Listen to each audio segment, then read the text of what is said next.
Halo semuanya, jadi video kali ini dibuat untuk memenuhi nilai tugas 5 pada mata kuliah Cyber Security. Saya akan melakukan simulasi menggunakan IPv4 Firewall dan Switch Proxy untuk memahami implementasi mengenai bandwidth management dan traffic shaping sebagai bagian dari mekanisme Cyber Security Defense.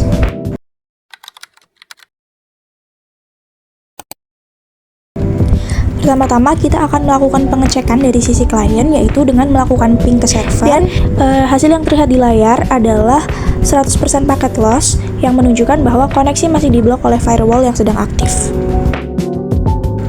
Selanjutnya di router kita mengetikkan perintah IPv4 disable firewall yang digunakan untuk menonaktifkan firewall pada sistem FreeBSD sehingga aturan pemblokiran traffic akan dihentikan. Setelah firewall berhasil dinonaktifkan, kita kembali ke klien dan melakukan ping ulang ke server. Dan sekarang terlihat bahwa koneksi sudah berhasil atau reply sudah masuk, yang berarti koneksi antara klien dan server sudah berjalan dengan normal. Selanjutnya kita cek rule firewall dengan mengetikkan perintah IPv4 show. Di sini terlihat terdapat rule dengan keterangan deny IP from any to any, artinya semua traffic dari sumber manapun ke tujuan manapun akan ditolak oleh firewall. Setelah mengetahui bahwa firewall memblok semua traffic, selanjutnya kita akan melakukan konfigurasi untuk mengatur bandwidth menggunakan traffic shaping. Selanjutnya kita mengaktifkan fitur Dominet dengan perintah kld-dominet.co yang digunakan untuk melakukan traffic shaping, yaitu mengatur bandwidth pada jaringan. Jika berhasil, akan muncul informasi seperti di layar yang menandakan bahwa modul Dominet sudah aktif dan siap digunakan. Tanpa mengaktifkan Dominet, kita tidak bisa melakukan konfigurasi pipe atau pembatasan bandwidth. Setelah Dominet berhasil diaktifkan, selanjutnya kita membuka browser untuk melihat referensi konfigurasi yang akan digunakan. Namun pada kondisi ini dapat dilihat di layar bahwa saya tidak bisa mengakses website secara penuh karena bersifat terbatas atau berbayar.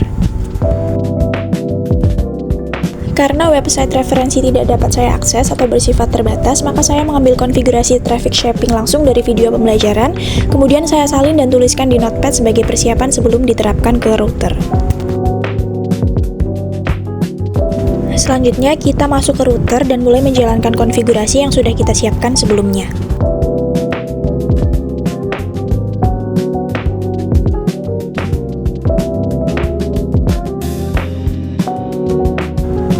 Di sini kita membuat dua buah pipe, yaitu dengan perintah IPv4 pipe 1 dan IPv4 pipe 2 yang digunakan untuk membatasi bandwidth sebesar 1 kilobit per second. Kemudian kita membuat queue yang berfungsi untuk mengatur aliran traffic berdasarkan source IP dan destination IP.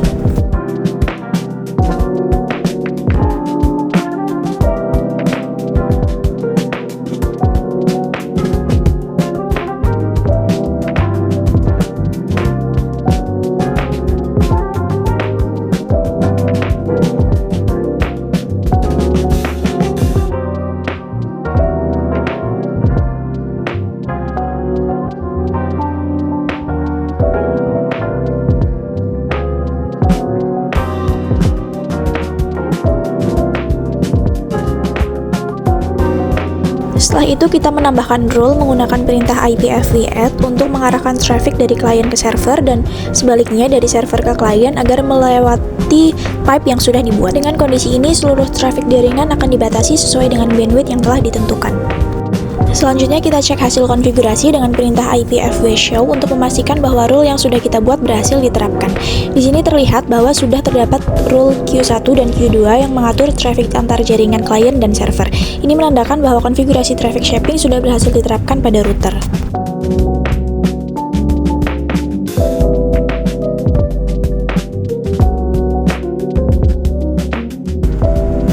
Nah, sebelum memulai pengujian, kita pastikan terlebih dahulu bahwa browser tidak menggunakan proxy, sehingga koneksi klien langsung menuju server.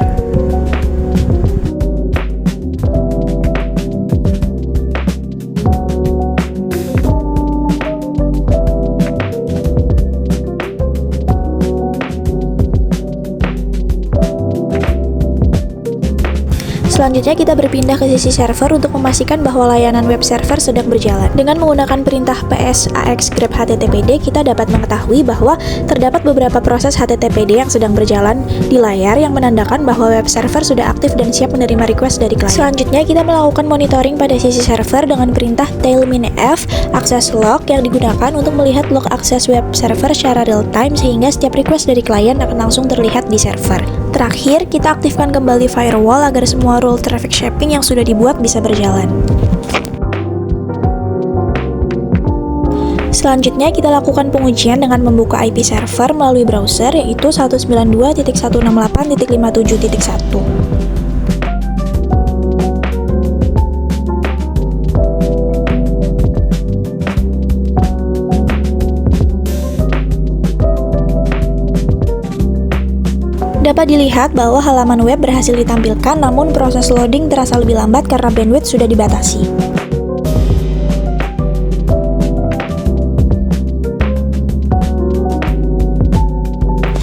Kemudian kita cek kembali dengan perintah ipfw show. Terlihat nilai counter pada rule Q1 dan Q2 bertambah yang menandakan bahwa traffic sudah melewati rule yang kita buat. Artinya, konfigurasi traffic shaping berhasil diterapkan dan aktif membatasi bandwidth.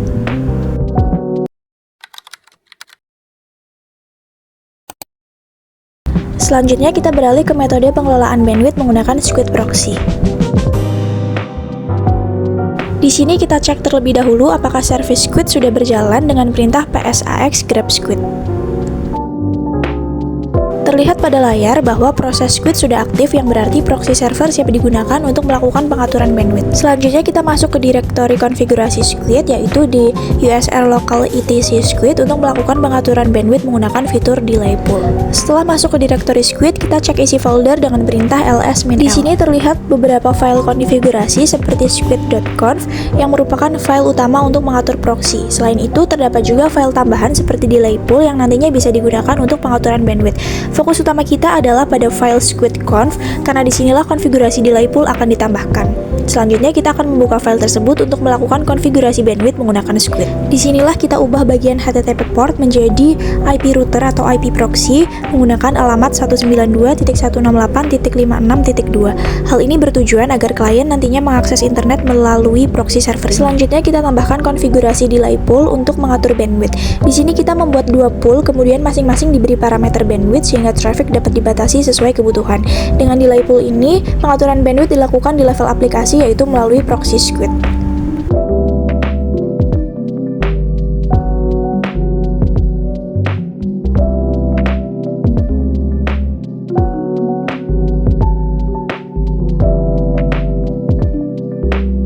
Setelah konfigurasi selesai, langkah selanjutnya adalah menyimpan file dan melakukan restart service Squid.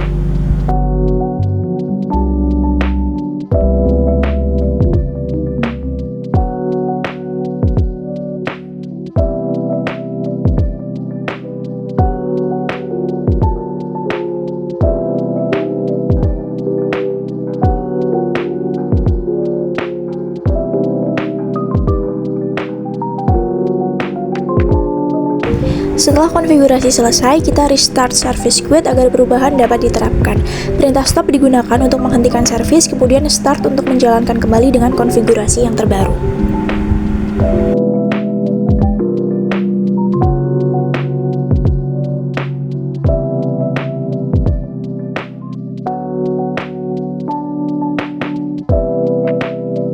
Selanjutnya kita cek apakah Squid sudah berjalan dengan perintah psax grep squid.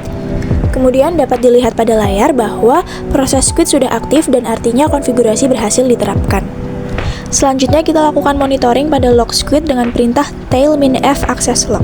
Perintah ini digunakan untuk melihat aktivitas akses klien secara real time melalui proxy. Setiap request dari klien akan tercatat di sini termasuk alamat IP, waktu akses, dan website yang dibuka.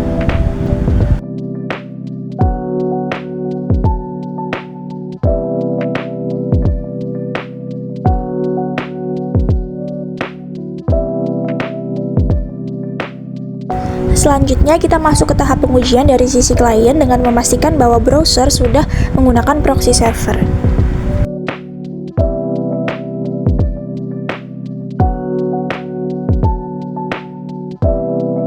Pada menu Preference, scroll ke bawah sampai menemukan menu Network Setting, kemudian kita lakukan pengaturan proxy dengan memasukkan alamat IP dari router yaitu 192.168.56.2 dan menggunakan port 8080 sesuai dengan konfigurasi pada Squid sebelumnya. Dengan mengaktifkan proxy ini, maka seluruh traffic dari klien tidak akan langsung menuju ke internet, melainkan akan melewati proxy Squid terlebih dahulu.